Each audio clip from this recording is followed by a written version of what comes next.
Beleza, galera. Vou começar aqui. Ó, falar rapidinho sobre mim aí, só para vocês terem uma ideia. Eu sou estudante pesquisador do CART, que é um grupo de pesquisa da PUC.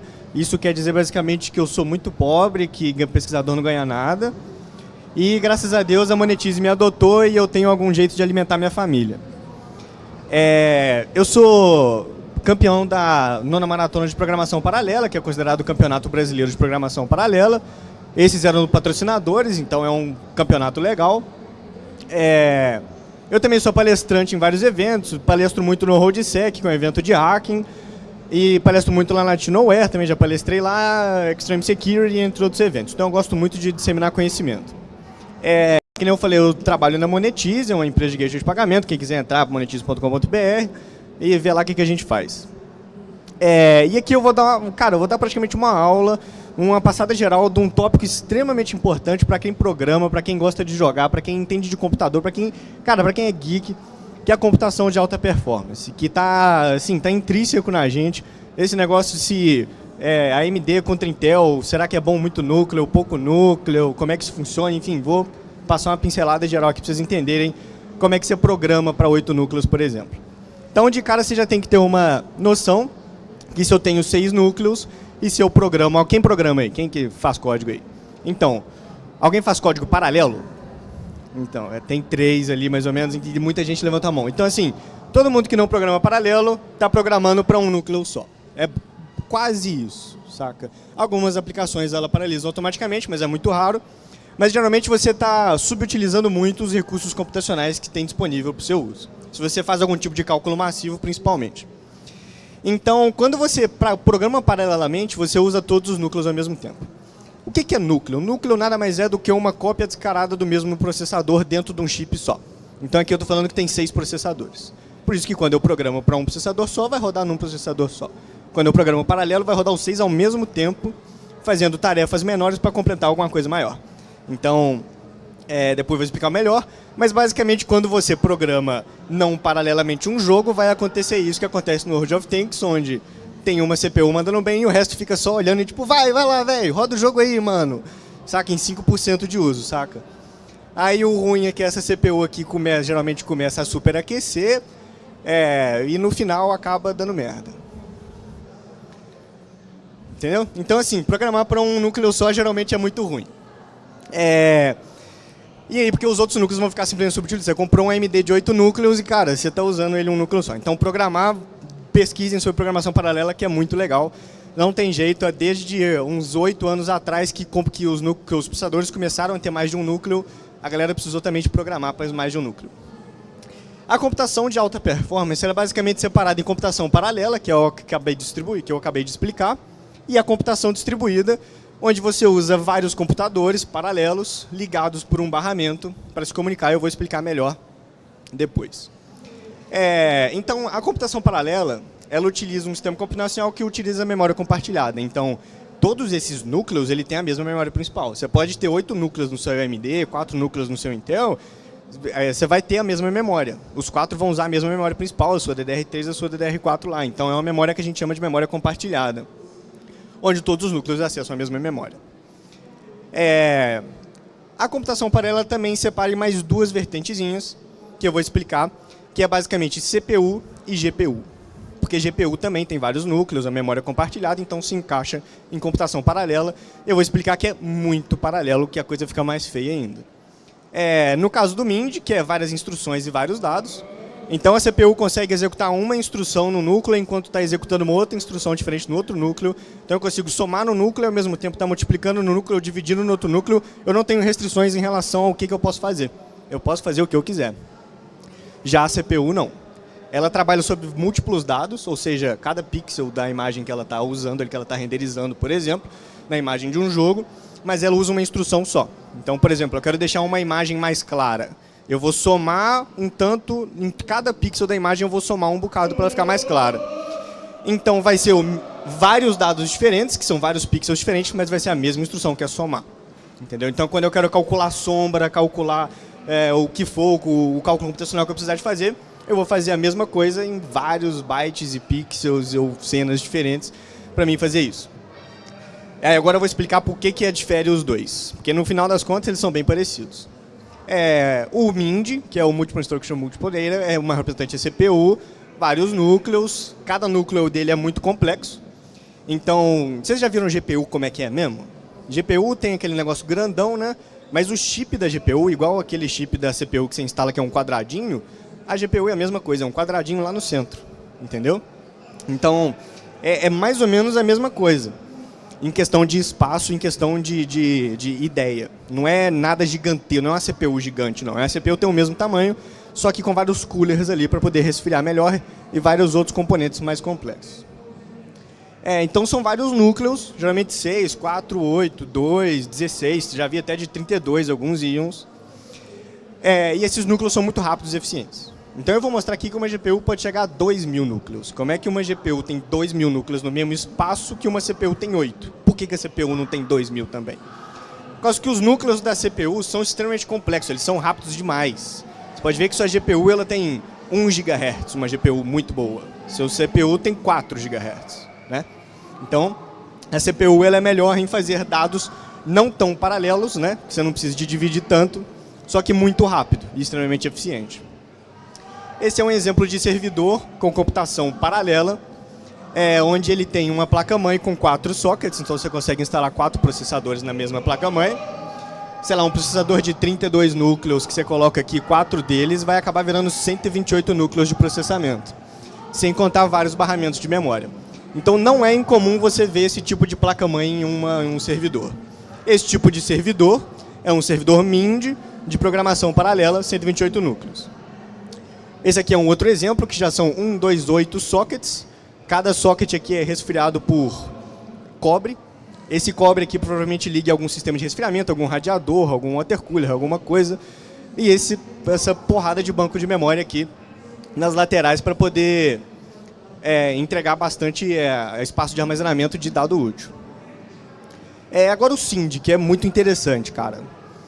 São os núcleos muito simplificados. Inclusive, GPU, há um tempo atrás, ela não conseguia nem fazer soma com inteiro. Você não conseguia somar 5 mais 5. Você tinha que somar 5,0 mais 5,0.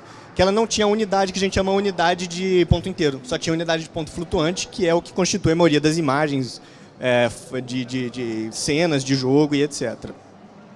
Então, são muitos núcleos simplificados para ocupar menos área de silício e vai caber mais deles. O maior representante é a GPU, que pode chegar até 5.000 núcleos. Essa aqui, para quem não conhece, é a NVIDIA Kepler K80, custa $5.000. É uma placa de vídeo muito boa, roda Crysis, suave. O que acontece? A NVIDIA ela tem 3 vertentes. As GTX, GT, o Escambau, que é para jogar. As Quadro, que é para workstation. E as mais bizarras são as Kepler, que são as de computação, de alta performance, computação científica, que chegam a 48 GB de RAM e 5.000 núcleos aí para você fazer suas computações de alta performance. Geralmente, muito data center, que eu vou mostrar daqui a pouco, usa esse tipo de GPU. Essa aqui é uma Tesla, tem aqui, você pode ver que geralmente coisa de servidor é meio sem graça, saca? Não tem luz, não tem nada, é só o bagulho mesmo, saca? E você pode ver que é bem parecido, tem 5.000 núcleos aí. Só que a diferença é que custa $5.000, vai dar uns 20 mil, é mais ou menos 4 vezes o que meu computador inteiro custou. E aí vem a coisa legal, a computação distribuída. Ela vai utilizar os sistemas computacionais que eu descrevi aqui, CPU, GPU, memória, tudo padrãozinho. Só que eles são isolados fisicamente um do outro, ou seja, a CPU está ali, a outra CPU está aqui. Só que você vai conectar essa CPU por um meio de comunicação. Você vai conectar essa CPU por um barramento, por um switch, alguma coisa. Interconecta essas duas CPUs. Esse aqui é legal porque demonstra maior escalabilidade. O que isso quer dizer? Eu tenho uma placa-mãe que cabe 4 CPUs. Eu quero colocar outra CPU. Fudeu. Eu vou ter que comprar outra placa-mãe que cabe 5 CPUs para colocar outra CPU. Ou eu vou ter que, sei lá, fazer alguma bizarrice. Eu imagino, é muito difícil você colocar mais uma CPU. O legal da computação distribuída é que você quer colocar mais uma CPU, você conecta outro computador na rede. Acabou. Você já tem outro nó de processamento agora. Então é muito mais fácil você ir escalando, é muito mais fácil você ir aumentando o poder computacional. E geralmente você combina com computação paralela. Então eu vou pegar aquele computadorzão lá com 4, 8 CPUs na mesma placa-mãe, vou pegar outro computador com 4, 8 CPUs na placa-mãe e ligar os dois pela rede. E os dois vão começar a trabalhar em conjunto para resolver um problema massivo. Vou falar dos problemas um pouco depois. Isso aqui é um exemplo de computação distribuída. Então você pode ver exatamente aquele computador que eu demonstrei, que tinha 8 sockets aqui. A diferença é que ele está num rack com uma porrada de cara de 8 sockets. Então você começa a ver o tamanho que é a computação de alta performance. E o legal é que isso daqui é só um pedacinho da sala que é desse tamanho. Então é um negócio monstruoso, computação de alta performance. Depois eu vou mostrar para que isso serve, né? Por que o cara torra dinheiro nisso. Pra você ter uma ideia, tem um site que chama Top 500. Anualmente ele faz umas listas dos maiores supercomputadores do mundo. Hoje em dia, os 2 primeiros lugares estão pertencentes à China e os Estados Unidos tem 4 nos top 7. Então, os Estados Unidos e a China investem muito, o Japão também está aqui. Essa Cray Inc. aqui é uma empresa especializada em fazer computadores de alta performance, enquanto essa IBM aqui também, que todo mundo deve conhecer, é uma empresa que também faz computação de alta performance, e a Cray é só computação de alta performance, a IBM faz outras coisas. E os China e Japa louco são as marcas Xing Ling aí, que eu não conheço muito bem, não. Mas para vocês terem uma ideia, o maior supercomputador do mundo tem 10 milhões de núcleos. Então é uma coisa assim que é muito, muito, muito núcleo. Então, é muito núcleo. E aí eu vou mostrar o porquê que eles têm tanto núcleo assim, para que serve isso. Outro fato interessante também é que o Titan, que você pode ver que ele está aqui, ó, Titan. Ele é um dos Estados Unidos. Tá aqui, ó, terceiro, beleza, é o maior supercomputador dos Estados Unidos. Ele gasta cerca de 9 milhões de dólares por ano de energia. Então, provavelmente os Estados Unidos têm um contrato com a usina de Itaipu só para dar energia para esse servidor, entendeu? Para esse supercomputador. E ainda assim ele vai gastar 9 milhões de dólares por ano. Então, assim, é uma coisa que a galera investe muito dinheiro. Então, por que a gente... É um negócio muito interessante de saber. Quem programa tem que procurar saber. É um negócio que, cara, está intrínseco na sua vida, você nem sabe. Depois eu vou explicar melhor dos usos da computação de alta performance. Vocês vão ver como é que é importante. Só que eu sou estudante, né, cara? Eu sou pesquisador. Então esse aqui é o meu supercomputador, né? Não é esse exatamente, mas é essa a ideia. São vários Raspberry Pis interconectados. Então um monte de plaquinhas. Alguém conhece Raspberry Pi aí? Maneiro, maneiro. Depois eu vou falar um pouquinho aqui então, só por falar mesmo. Mas aí eu interliguei vários Raspberry Pis juntos. Aqui tem um pouco mais do que eu interliguei. Tem 2, mas essa foto eu achei legal porque o pessoal usou uma estrutura de Lego para conter os Raspberry Pis. E Lego é muito caro, então também não estava no orçamento e fiquei... Né. Eu fui na ferraria do lado lá de casa, fiz umas hastes de metal, parafusei eles lá e ficou mais ou menos bacaninho. Eu vou te mostrar a foto, que desgrama que ficou. E aí que vem a questão legal. Para que computação de alta performance? Dinâmica dos fluidos é um grande clássico. Eu quero saber se o carro que eu estou projetando, se a minha Fórmula 1 louca lá que eu estou projetando, vai ter uma aerodinâmica boa sem precisar de fabricar cada peça, montar o carro, colocar alguém para pilotar, levar para a pista de teste, fazer os testes, coletar os resultados, ver se está bom. Eu simplesmente faço um algoritmo que eu coloco todas as informações lá, rodo uma simulação e eu vou ter uma aproximação muito fiel do que aconteceria na vida real. Então eu consigo saber se meu carro é bom ou não antes de fazer o carro. Isso vai economizar muito tempo, muita grana, isso vai propiciar muita possibilidade, isso basicamente avança a ciência, cara. Porque quem faz pesquisa em aerodinâmica é uma mão na roda. Outro também, aerodinâmica espacial, que seria no caso usando foguetes, que para calcular o quanto de energia que vai gastar, qual que é a temperatura que vai ficar. Então você consegue simular qualquer coisa se tiver uma fórmula matemática que consegue descrever isso. Um outro legal também é a interação de proteínas e dinâmica molecular, onde você consegue simular uma vacina, por exemplo. Então eu não preciso de pegar um macaco, vacinar ele para saber se vai curar AIDS. Eu só preciso de fazer uma simulação de proteína. E vai ser o suficiente. O problema é aquele, gasta 9 milhões de energia por ano, então não é uma coisa que você fala, nossa, vou mandar ali o meu Crysis para rodar no supercomputador. Não vai rolar. A galera não vai deixar. O grande problema disso tudo é que isso aqui, por exemplo, é um sistema de equações de Navier-Stokes, que é o que resolve a dinâmica dos fluidos. Então dá para perceber que não é algo computacionalmente trivial de ser resolvido. Você precisa de muito poder computacional, principalmente envolvendo escalas gigantescas. Você pode ver que tem várias derivadas parciais aqui, é um negócio bem complexo. Eu não consigo resolver, eu consigo entender, mas não consigo resolver. Então, assim, é computacionalmente muito pesado. Então, a gente precisa daquelas soluções que eu apresentei antes para tentar dar o poder computacional que a gente consiga resolver esses problemas em tempo útil, em tempo hábil, assim, que eu vou conseguir testar se a minha vacina é útil ou não antes de eu morrer. E uns slides que eu não coloquei aqui, mas eu vou falar. Outra aplicação muito conhecida também é a aplicação do mercado financeiro. Previsão de bolsa de valores é a coisa mais comum do mundo. Vocês devem saber que existe cabo atlântico que liga um continente ao outro só para ligar uma broker, que chama aquelas empresas de ações, para ligar uma empresa de ação na outra, para elas se comunicarem mais rápido e elas comprarem ação uma da outra com prioridade. Então, elas usam muito computação de alta performance com modelos preditivos de movimentação na bolsa de ações para poder comprar as ações. E quanto mais rápido, maior poder computacional você tem, mais rápido você vai comprar essa ação, mais rápido você vai descobrir que ela vai subir. Então, é um negócio que gera dinheiro. E se é um negócio que gera dinheiro, a galera injeta dinheiro. E se é um negócio que injeta dinheiro, gera dinheiro, e vira esse ciclo vicioso até virar esse negócio bizarro que é essa sala de computadores com um computador que custa 20 vezes o meu e aí vai, entendeu? Então, gera esse mercado gigante, um negócio extremamente interessante e legal. E é um negócio cientificamente também muito complexo. Então, existe área de pesquisa, existe mercado, cara, existe tudo, é uma área sensacional, tanto que tem uns campeonatos e tudo mais, e eu ganhei um deles. Beleza. Então, vamos lá. Como é que eu vou construir? Quero começar a estudar, quero ver como é que faz, como é que eu vou fazer para fazer esses cálculos loucos de computação de alta performance e tudo mais. Então, como a maioria aqui programa, pelo que eu vi, vamos supor que você tem um array de 1 milhão de posições. E eu nada mais quero fazer do que saber, somando todos esses números que estão guardados nesse array, qual que é a soma total de todos os números presentes. Se eu for usar um núcleo só, eu vou ter que ficar somando um por um. Eu vou demorar 1 milhão de passos aí para poder chegar ao final. Mas se eu tenho 4 núcleos, eu posso fazer, você núcleo, você vai da posição 0 até 249 mil. Calcula a soma total para mim.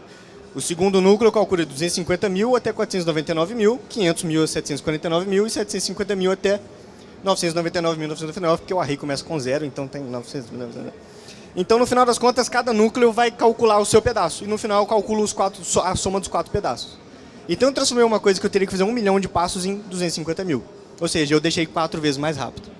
É isso que é computação de alta performance. Entendeu? Claro que tem alguns probleminhas e tal, principalmente em simulação, que aí depois quem for fazer pesquisa vai ver que não é essa maravilha de colocar lá e tudo vai ficar 4 vezes mais rápido. Não vai, tá? Não vai. Já vai ficar 3,7 vezes mais rápido. Se ficar bom. Então, é uma área muito legal, é muito desafiadora, é extremamente interessante. Então, o primeiro passo é Linux, tá? Larga o Windows, acabou, não existe. Tá? O Windows, eu não gosto. Eu tenho, porque eu gosto de jogar, então eu gosto de Windows. Mas o Windows é ruim, tá? Obrigado, valeu aí. A galera fã do Linux, é isso aí, velho. Então, o primeiro passo, mano, manda um dual boot, VM aí, VM não é tão performática, mas um dual boot resolve. Mas manda um Linuxão. Porque primeiro que o Windows vai dar pau, cara, imagina, esses cálculos de dinâmica dos fluidos vão demorar, sei lá, 3 meses. Então você já fica puto quando sua internet cai, imagina quando a empregada chuta o fio e depois, 2 meses e meio vai lá e, a CEMIG decidiu cair a luz. Aí, parou, velho. Mais 3 meses para resolver agora. Então imagina quando o Windows decide atualizar, né? 3 meses também, entendeu? Então, assim, o Windows não é a plataforma mais desejável para se usar esse tipo de cálculo de alta performance. Depois que também você precisa de alta performance, entendeu? Num negócio de 3 meses, se é 10% mais lento, quer dizer que vai demorar 3 meses, sei lá, e 1 semana. Então, é 1 semana perdida, né? 1 semana dá para pegar muita XP, mano. Eu uns 10 levels no Battlefield fácil, entendeu? Então, você está gastando 10 levels do Battlefield, entendeu? E o Linux é muito legal porque ele já tem todo conjunto de ferramentas e plataforma e comunidade e gente que programa no Linux para fazer esse tipo de cálculo. Então, assim, virou padrão. É Linux. Tá Linux, tá? Desinstala o Windows. Chegando em casa, desinstala. Procura as Steam lá, os Wine para rodar os jogos no Linux. E depois, as 3 ferramentas que a gente mais usa para poder calcular, fazer esse tipo de cálculo massivo, é o GCC, o GNU C Compiler, o G++, que é o GNU C++ Compiler, e o Gfortran, que é o GNU Fortran Compiler, que é o compilador de Fortran. Quem conhece Fortran aí? O pessoal tá só idoso aí, hein? Eu tenho 21 anos e conheço, né? Retardado. Mas o Fortran basicamente é Formula Translator. Foi uma das primeiras linguagens, acho que foi a primeira linguagem imperativa que foi criada. E foi uma linguagem basicamente que o propósito dela era traduzir fórmulas em linguagem. Então, por exemplo, quando você vai programar, que você tem que fazer uma potência, geralmente você chama o POU, aí passa a base, o expoente, é cheio de treta. No Fortran, você só passa 2 vezes a estrela, com 2 multiplicações, você já vai estar fazendo uma exponenciação. Se eu não me engano, ele usa exponenciação implementada em hardware quando tem disponível. Então, acho que no Python também faz isso, com 2 estrelinhas. Python faz, né? Então, assim, o Formula Translator ele é feito para isso, velho. Porque quando você vai calcular a dinâmica dos fluidos, não é if, tá? Não é um monte de if, e aí você vai ver se está válido o campo, não é. Entendeu? É um monte de cálculo de integral, de derivada, um monte de coisa intencionalmente, computacionalmente muito intensivo, que vai gastar muita CPU e GPU. Tem o GCC, que é o meu amigão, eu sou fãzão do GCC, que o Fortran é bem loucura. O Fortran 95, se não me engano, um Fortran mais antigo, não pode colocar tab, senão não compila. Ou a caractere tab, se tiver um caractere tab no código, ele dá erro de compilação, porque o tab não está na tabela de símbolos da linguagem. Então, o GCC geralmente é o queridinho da galera, porque é uma linguagem extremamente performática. Segundo as palavras de Linus Torvalds, GCC é um compilador de assembly, você faz a sua parte mais, todo o código, e depois você pega a parte mais relevante e implementa em assembly. Essa aí é quase o clássico para você implementar as coisas mais pesadas mesmo. Se você for ver a implementação do SHA-1, que é uma criptografia do Linux, que o Linus Torvalds fez, é uma linha lá que é a mais relevante, é feita em assembly, que eu já usei isso, inclusive, para avaliar o cluster, eu peguei o código dele para implementar. Então o GCC é muito bacana, todo mundo fica com estigma que é linguagem escrota, que é ruim, babaca, e não faz web, não programa web. C99, C11. Então, assim, o GCC é muito bacaninha. E aí, tem o G++ também, que é quando você precisa de orientação a objeto. Eu não gosto, o G++ é conhecido por ter leak de memória, você vai acabar criando os objetos, desalocando objetos, vai virar uma bagunça lá na memória e aí você pode acabar esquecendo alguma coisa. Enfim, G++ eu tenho boatos que ele vaza muita memória quando você usa objetos, então eu prefiro stick to the C, mano. Fica no simplão mesmo, que todo mundo usa, que é massa. E o G-Fortran é quando você é muito cabuloso mesmo, que você quer deixar o negócio bagulheiro mesmo, o negócio Fórmula Translator, você vai usar ele. É uma linguagem extremamente antiga, então você vai ter muito recurso que você não vai ter disponível nele. Assim, printar na tela é um negócio difícil, saca? Então, mas o G-Fortran é bem legal. O G-Fortran, no caso, é o compilador, Fortran é a linguagem. E o terceiro passo vai ser escolher qual a tecnologia que você vai usar para paralelizar. Porque Fortran é só uma linguagem de programação, C++ é só uma, C também é só uma. Só que a galera começou a construir as plataformas para você paralelizar código. A mais simples, alguém já ouviu falar de thread? Sabe o que é thread? Thread que cria o trabalhador e tudo mais. Então, no Linux, a gente tem o POSIX Threads, que é o pthreads, que está descrito aqui, que você vai criar uma thread manualmente, você vai fazer tudo manualmente, é um negócio extremamente trabalhoso, mas que vai te dar uma garantia de resultado e cuidado.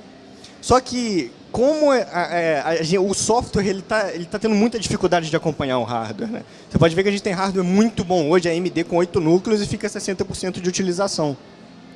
Então, o software ele tem dificuldade em acompanhar o hardware naturalmente, porque o hardware sai primeiro. Ninguém faz um software para um hardware que ainda vai sair. É impossível, porque você não consegue nem rodar. Então, o software tem essa dificuldade de acompanhar. Para isso, a galera desenvolveu uma tecnologia que chama OpenMP, que é uma plataforma, já é padrão no GCC. Quando você dá um apt-get install GCC, já vai vir instalado o OpenMP junto, que você dá um include na biblioteca do OpenMP, passa uma flagzinha para o GCC-F OpenMP, e você já pode usar essa plataforma, meio que essa biblioteca, para facilitar a sua vida. Que é basicamente você pegar um for, vamos supor o exemplo da soma de elementos de um array. Tem um for de 0 até 900.999 e mais. Você vai colocar antes do for escrito assim, ó, tralha, pragma, OpenMP. Então está falando assim, ó, isso aqui é um código OpenMP, parallel for. E aí o OpenMP já vai falar, putz, isso aqui é um for de 0 a 999, tenho 4 núcleos, então eu já vou dividir isso aqui, cada um vai ter o seu I, o J, o K e o L, então ele vai criar 4 for, basicamente. E cada thread vai executar um for. E nele ainda você pode fazer um negócio que chama redução, que é aquilo que a gente fez, cada um somou a sua parte, depois as 4 somaram em um último, então aqui é uma redução que você pega os 4 e reduz em um só. Então você já pode falar assim, ó, reduza a soma total usando o operador soma. Você podia diminuir os 4, por exemplo. Subtrair. Então você consegue fazer isso aqui muito mais fácil. Se fosse fazer em pthread, você teria que criar uma thread, criar uma variável para cada um i, um j e um k, cada um iterando na parte do vetor, é um pouco mais complexo, te dá mais liberdade, funciona, mas o OpenMP você consegue fazer isso muito mais fácil. Porque software hoje em dia você tem que já fazer rápido, tem que fazer bem feito, cara. Se você estiver fazendo ainda extremamente performático, usando uma tecnologia mais complicada, você vai ter problema. Principalmente que é C e tudo mais, então é um negócio já meio complicado de desenvolver. E para GPU, que é muito difícil de programar. GPU é foda. GPU não tem simplesmente 4 núcleos, tem 2.000. E eles não estão divididos assim, isoladamente. Cada 2.000 núcleos, todo mundo conjuntinho. Tem um monte de warps que juntam vários núcleos em um só. Juntam vários núcleos a gente chama de multiprocessor, que é como se fosse um processador diferente que tem 200 núcleos, por exemplo. E são vários de 200 até somar 2.000. Então, tem várias complexidades que você tem que começar a montar para poder resolver isso.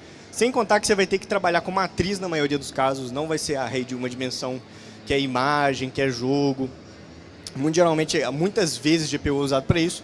GPU também funciona para qualquer outro tipo de coisa. GPU é processador do mesmo jeito. Você consegue usar para calcular o que você quiser além de imagem e jogo. Na verdade, GPU, que é Graphic Process Unit, nada mais é do que um coprocessador, que é um hardware que você acopla na placa-mãe que vai ajudar o processador a fazer alguns cálculos que ele não é tão bom. Então existe coprocessador de criptografia, que é uma placa que você acopla que a criptografia, o processador executa muito mais rápido e você consegue acelerar o cálculo. E a GPU é nada mais é do que um coprocessador, um processador ajudante, que faz cálculo muito bem de imagem. Então a GPU é um processador do mesmo jeito, só é muito específico para coisas que são extremamente paralelas, como uma imagem que tem 2 milhões de pixels, e você vai precisar, quanto mais núcleo, melhor. No dia que você conseguir calcular 1 pixel por núcleo, o cara vai ficar muito rápido, saca? Só que você vai ter que ter 5 milhões de núcleos e não tá fácil para ninguém, né? E o CUDA é uma linguagem curiosa, né? Porque a extensão do arquivo é .cu. É uma plataforma de desenvolvimento que a NVIDIA criou. É a plataforma responsável para programar placas da NVIDIA. Ela basicamente usa o C++ como base. E você vai usar algumas coisas específicas, como, por exemplo, o compilador da NVIDIA, que é o NVCC, NVIDIA C Compiler. Se não me engano, é C a base. E você vai criar vários kernels, que a gente chama, que são as funções que você vai executar na GPU.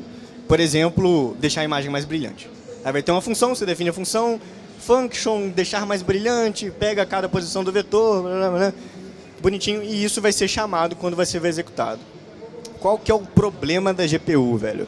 Por que tem esse negócio todo de GPU de interface de memória de 256 bits, 512 bits, frequência de memória? Por que isso é muito relevante? Por que isso faz tanta diferença?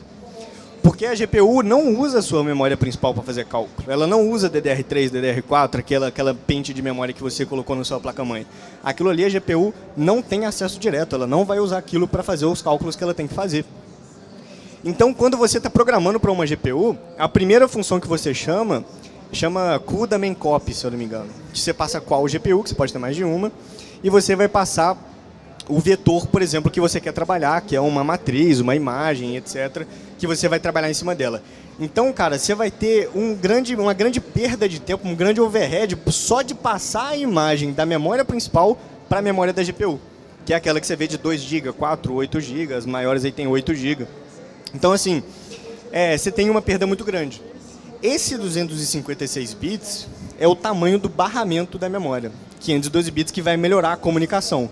E o PCI Express é o barramento que liga a memória da GPU na memória principal.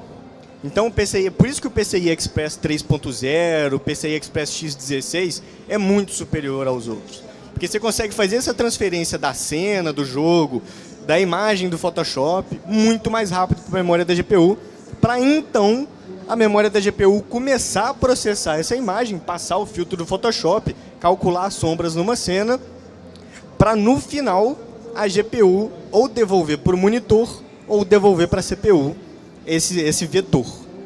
Então, a gente tem muito translado de dados, entendeu? Na GPU, infelizmente, a gente tem isso, que, como eu disse, é um coprocessador. Então, você passa, basicamente, todos os dados para o coprocessador, para ele processar e devolver. O OpenGL é da AMD, então ele é a plataforma que a AMD disponibiliza para os programadores programarem para a AMD. E o OpenCL é uma plataforma mais aberta que não tem muito lado. Então, assim, é bastante complicado de programar GPU. O negócio isso que é foda, você precisa de estudar para poder aprender a programar GPU. Estudar muito.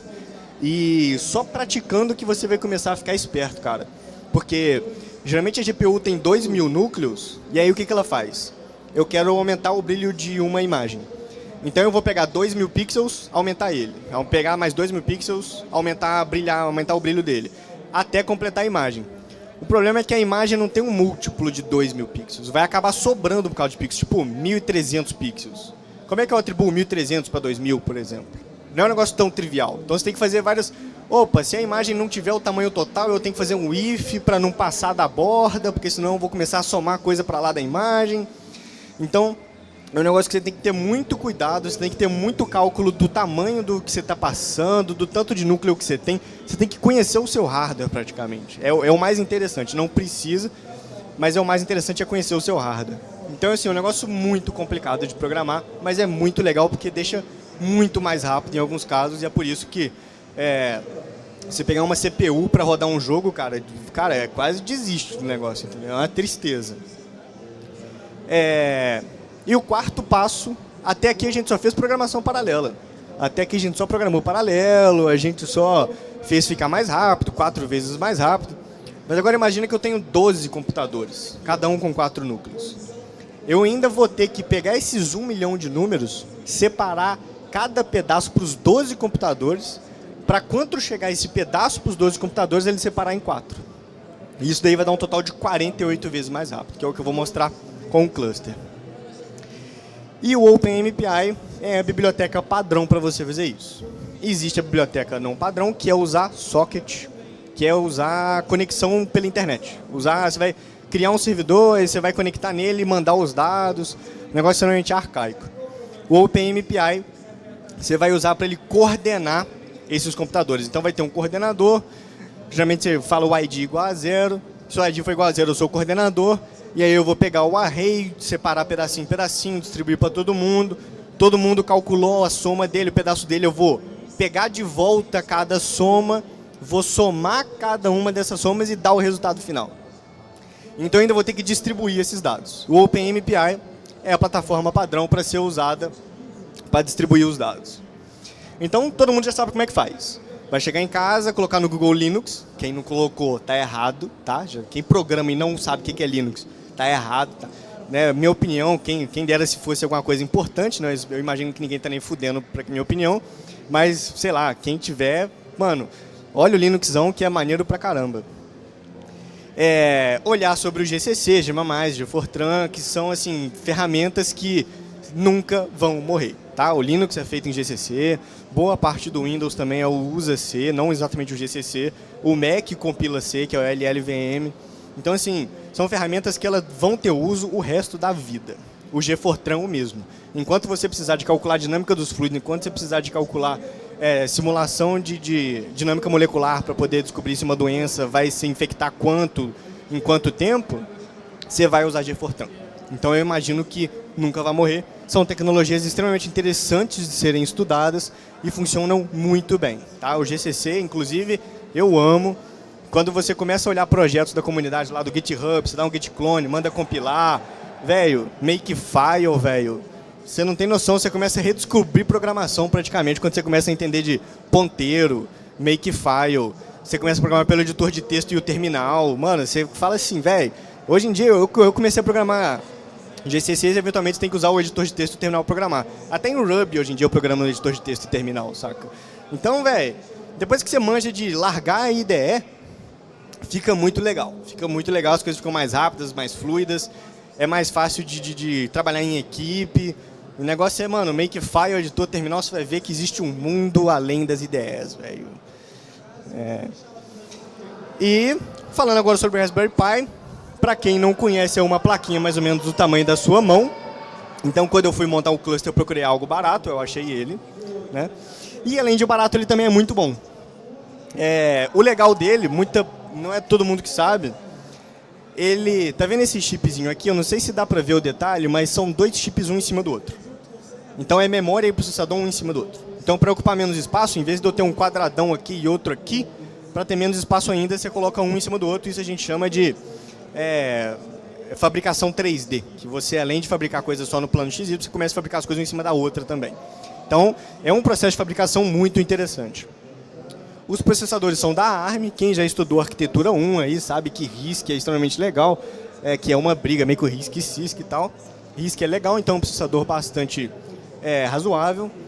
No caso do Raspberry Pi 2, a gente usou a versão 2 para fazer a pesquisa, que inclusive é uma pesquisa que foi publicada na França, foi publicada também aqui no Brasil, uma pesquisa bem interessante.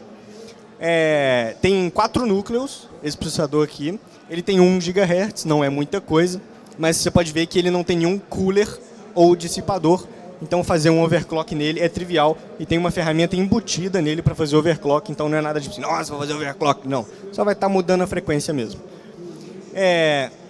Se eu não me engano aqui tem a memória, a GPU para aqui, controlador de USB, Ethernet. E o legal também é que ele basicamente, ele consegue funcionar como um Arduino, por assim dizer. Ele tem esses GPIOs aqui, que são General Purpose Input and Output. Então, basicamente, são uma entrada e saída de propósito geral. Você pode prototipar coisa aqui.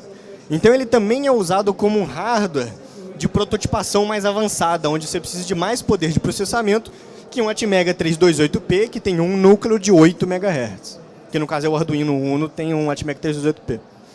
Então, esse Raspberry Pi também pode ser usado como uma plataforma de prototipação. Ele tem saída de áudio, saída HDMI, saída USB, leitor de cartão, que fica aqui embaixo.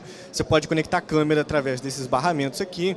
Então, ele é um negócio extremamente legal, extremamente barato, funciona bem demais. É muito amplamente usado, não tem um negócio tipo, nossa, isso é um protótipo da NASA. Não é, velho, todo mundo usa, já está na versão 2. Vai sair a versão 3 em breve. 4 USBs também e uma interface de rede. E no Raspberry Pi 3, que é a versão mais nova, que todo mundo aconselha a comprar, eu vou falar melhor porque depois, ele já vem com Wi-Fi já. As especificações do 3 já é um processador de 64 bits de 1.2 GHz em relação ao 2, que é só 1 GHz. E o grande legal da versão 3 é que ele usa uma memória de 900 MHz. Não é nada comparado a uma DDR3, que é 1600, 1866 MHz, mas é uma memória muito melhor que a do V2, que é uma memória de 400 MHz. Então, mais do que duplicou o barramento de memória aqui, que nem eu expliquei aqui dos 512 bits da placa de vídeo, do PCI Express, é extremamente relevante a velocidade com que você consegue acessar a sua memória principal.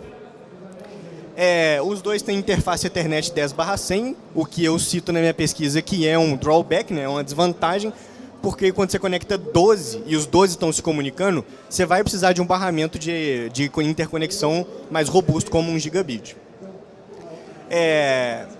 Então, no final das contas, o cluster é constituído de V2, são 12 Raspberry Pis V2, então são 48 núcleos no total, todos rodando a 0.9 GHz e 12 GB de memória RAM em 400 MHz e uma interface 10/100. A princípio, parece uma coisa que não vai funcionar tão bem. Mas, dado o orçamento que a gente tinha, foi a mamãe Dilma que comprou pra gente, tá? Foi o CNPq, Conselho Nacional de Pesquisa e Desenvolvimento Tecnológico, e foram R$3.000, se eu não me engano, gastos no total, então é mais ou menos um computador da sua tia, mais ou menos, uns 3.000. Então é um negócio que a gente não gastou tanto. E esse daqui são os meus Raspberry Pis, que eu uso também como servidores. Eu tenho esse switch aqui que eu comprei na informática da esquina que estava parado, eles me venderam baratinho e ele parece que eu sou fodão, porque ele tem altas portas aqui e tal. Eu gostei, eu uso só 2 portas, mas parece que é fodão, então você não tem noção, isso aqui pisca luzinha, é mó doideira, velho. Isso aqui é extremamente divertido, ter um switch em casa. E aí eu conecto 2 servidores aqui.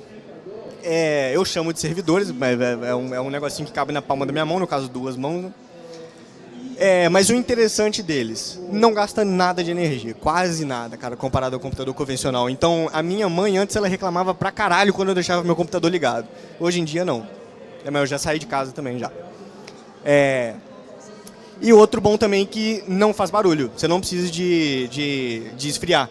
Então, eu consigo dormir, velho, saca? Quando eu tinha que deixar meu servidor ligado 24 horas, eu usava um Pentium 4 lá, que eu peguei de um amigo meu, que vendeu por R$300 um Pentium 4.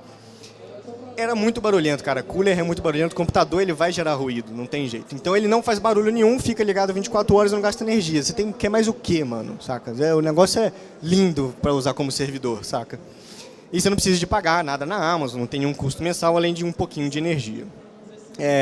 Por exemplo, eu gosto muito de hacking, né? Alguém já ouviu falar do Tor? Aquela rede da Deep Webs e os cacetes, a galera do mal que vende droga, e órgão e arma.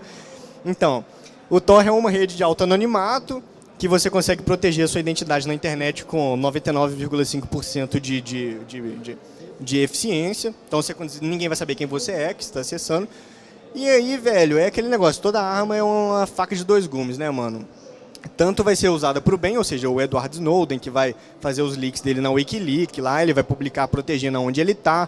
Todo mundo que tiver uma ação benigna vai conseguir proteger, o governo não vai saber o que você faz. Só que gente que vende droga, arma, órgão, pornografia infantil, o negócio mais escroto do caralho, vai usar também para proteger sua identidade não ser pego. Enfim, eu gosto de ajudar, né, porque eu tenho amigos e eu uso também o de auto-anonimato para poder fazer pentest, essas coisas que eu gosto de fazer. Então eu deixei rodando 24 horas o meu relay do Tor e ele, por exemplo, é um roteador do Tor que contribui para essa rede.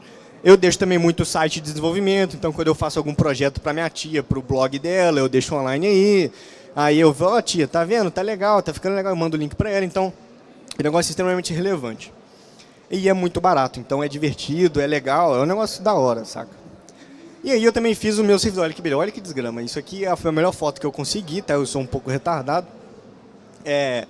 Mas são vários Raspberry Pis, tá vendo? Interconectados por barras de metal. Eu usei algumas técnicas de fotografia, como não mostrar eles de longe, para parecer que tem mais para os lados, mas não tem, é só esses aqui mesmo, tá? 3 aqui, 3 aqui, 3 aqui, 3 aqui. Todos eles são ligados numa fonte normal, meio que de celular, dá para associar.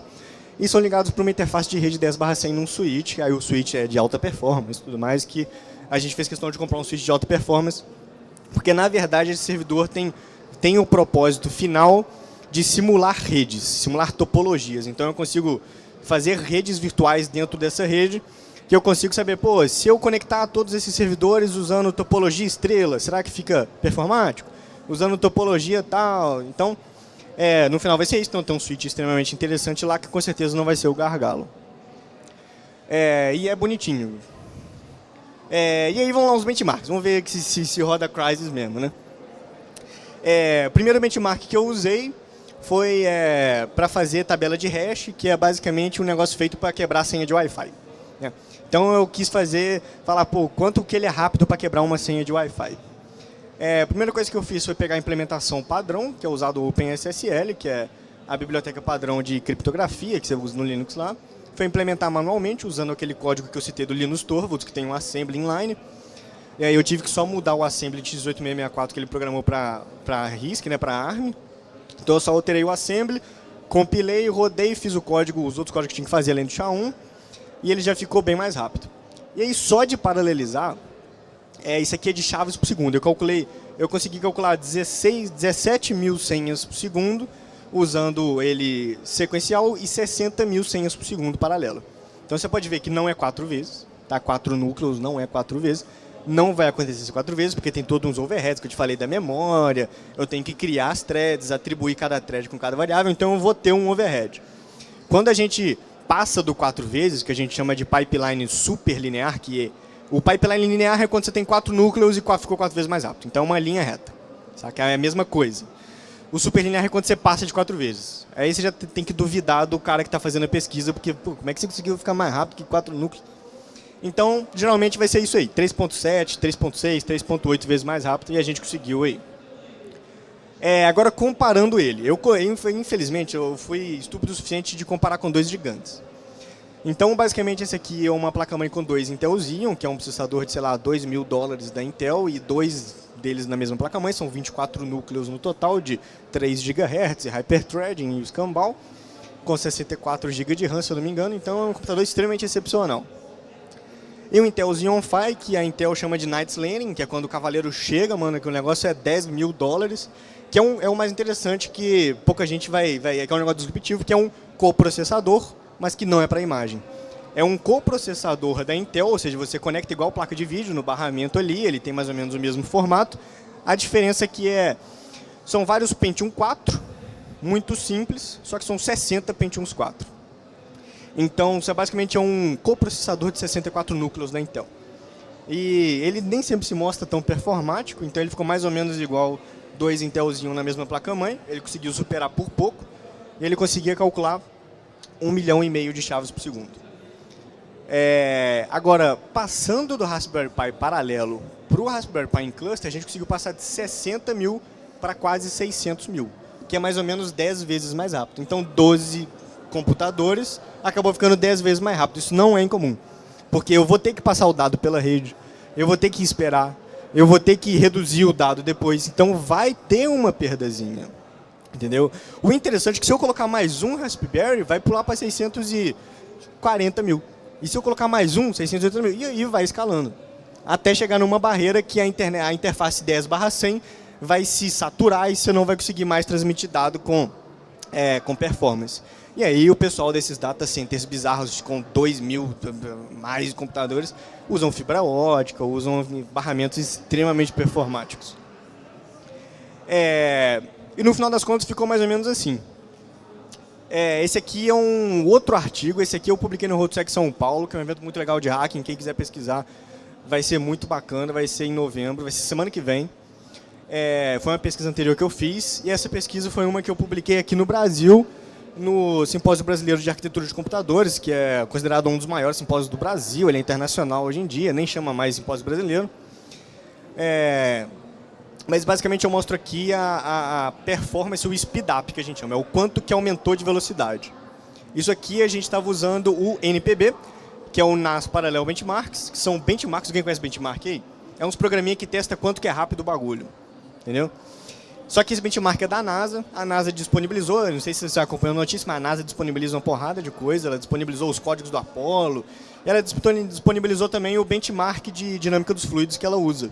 Porque a NASA precisa como é que a gente faz? A NASA precisa de supercomputadores para simular as espaçonaves subindo lá para ninguém morrer explodindo. Então ela precisa saber, eu vou comprar um computador. Como é que eu sei se esse computador é bom? Eu vou fazer um programinha, que eu vou ver o quão rápido esse programinha é, que eu vou ter uma ideia de como é que esse computador é rápido quando eu for precisar dele. Então ela desenvolveu esse conjunto de benchmarks de dinâmica dos fluidos, usando equações de Navier-Stokes, e eu usei para avaliar o nosso cluster, o mesmo benchmark. Então aqui eu consigo ver que, quer ver a linha verde do Bulldozer, a linha azul do Raspberry Pi, ele escala muito bem nos 4 núcleos dele, quando ele está sendo usado, está sendo usado só um Raspberry Pi, é sempre assim, chega no 4, ele começa até a perder um pouco de performance, já aqui mostra mais a performance caindo bem mais, ou fica em linha reta. O Bulldozer que a gente usou para comparar, é um de 8 núcleos, então é a mesma coisa, bate nos 8. Aqui bate nos 8, começa até a cair mais, bate nos 8, cai muito. Mas dá para ver que escala muito bem em 4 threads. E agora, usando mais threads aqui, por exemplo, no EP, que é o benchmark tem vários programas, que é um programa de dinâmica dos fluidos que escala muito bem, você pode ver que quando ele pula para... Aqui no 8 não escalou tão bem quanto o Bulldozer, mas quando vai para 16 supera muito o Bulldozer. E aí supera muito mais quando chega a 32. Como a gente só tem 48 núcleos, efetivamente, que é 4 vezes 12, quando chega a 64 threads, ele tem uma pequena queda aqui.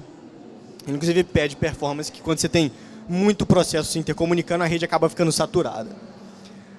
A mesma coisa acontece nos outros também, a diferença é que os outros não aumentam tanto. E é aí que vem uma conclusão legal da pesquisa.